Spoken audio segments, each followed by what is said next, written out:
और जो लोग सनातन के विरोध में काम करेंगे उसको प्रकृति ही उसका नाश कर देगी। कहते हैं राजस्थान के लोग अपनी बात और रिवाज के बड़े पक्के होते हैं। खैर, रिवाजों को तो हमने देख ही लिया। 5 साल के बाद सरकार बदलने का रिवाज उन्होंने कायम रखा और बीजेपी की सत्ता वापसी कराई। इस नतीजे के बाद एक नाम खूब चर्चा में था, वो था कौन है? बाबा बालकनाथ, जो राजस्थान के नए सीएम पद के प्रबल दावेदार हैं।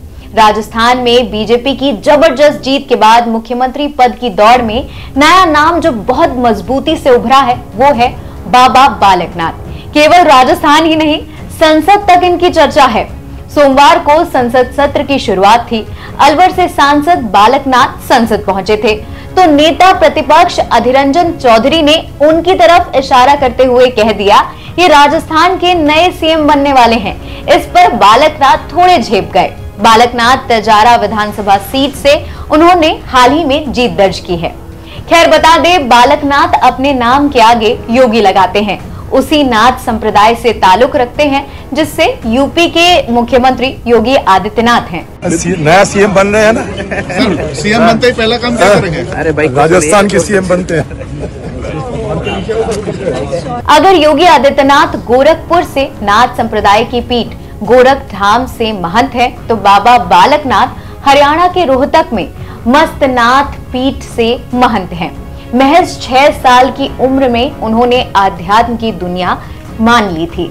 आइए जानते हैं बाबा बालकनाथ के बारे में, जो राजस्थान में बीजेपी में फायर ब्रांड नेता की छवि बनकर उभरते नजर आ रहे हैं। बाबा बालकनाथ की उम्र महज 39 साल है फिलहाल और राजस्थान की तजारा विधानसभा सीट से उन्होंने जीत दर्ज की है।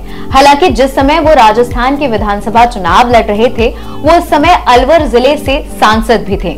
अब देखना होगा कि वो सांसदी पास रखते हैं या विधायक बनते हैं, लेकिन लगता है बीजेपी ने उन्हें खास मकसद से विधानसभा चुनाव में खड़ा किया था। इसी वजह से उन्हें राज्य में मुख्यमंत्री पद का प्रबल दावेदार भी माना जा रहा है। अब आते हैं बालकनाथ की जीवनी पर। बालकनाथ 16 अप्रैल 1984 को अलवर जिले के कोहराना गांव में एक यादव परिवार में जन्मे थे। परिवार कृषि से जुड़ा था, लेकिन साधु संतों की सेवा में उनका खूब मन लगता था। इसी वजह से वो बहुत कम उम्र में महंत चंदनाथ के साथ हनुमानगढ़ मठ चले गए और उनसे ही आध्यात्म की शिक्षा दीक्षा लेनी शुरू कर दी। बाबा बालकनाथ को राज्य में फायर ब्रांड नेता माना जाता है। वो हिंदुत्व की बात करते हैं और भाषणों में भी प्रखरता से इतना ही नहीं, जब वो प्रचार में गए तो कई जगह डोजर के साथ माना गया कि उनका योगी आदित्यनाथ से खास रिश्ता भी है।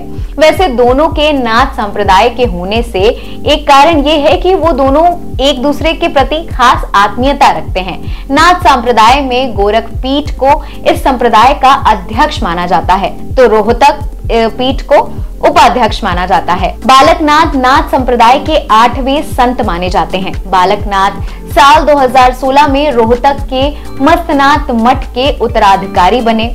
बाबा मस्तनाथ विश्वविद्यालय के चांसलर भी हैं। जब कुछ सर्वे एजेंसी चुनाव से पहले राजस्थान में सर्वे कर रही थी तब बाबा बालकनाथ मुख्यमंत्री पद के दूसरे सबसे लोकप्रिय दावेदार बनकर उभरे थे। पहले पद की पहली पसंद थी अशोक गहलोत। बाबा बालकनाथ हमेशा भगवा वस्त्र पहनते हैं। उनकी एक आध्यात्मिक छवि है। उनको आध्यात्मिक, शैक्षणिक और सामाजिक जीवन में तालमेल बढ़िया बनाना आता है। हर रोज 2:30 बजे सुबह मठ में आरती शुरू हो जाती है।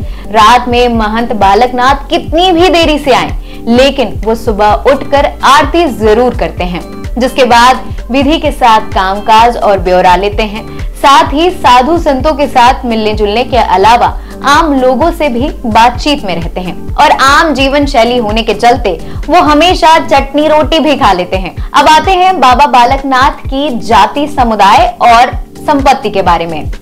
बाबा बालकनाथ ओबीसी कैटेगरी से आते हैं। जब उन्होंने अपना चुनाव घोषणा पत्र भरा तब उन्होंने बताया कि उनके पास मात्र 45,000 रुपए की नकदी है। भारतीय स्टेट बैंक शाखा पार्लियामेंट हाउस संसद भवन में जो है उसमें 13,29,558 रुपए जमा है। इसके अलावा उनके पास एसबीआई तजारा शाखा में एक और खाता है जिसमें 5,000 रुपए जमा है। इस हिसाब से उनकी कुल जमा राशि हुई 13,59,20 79,558 रुपए।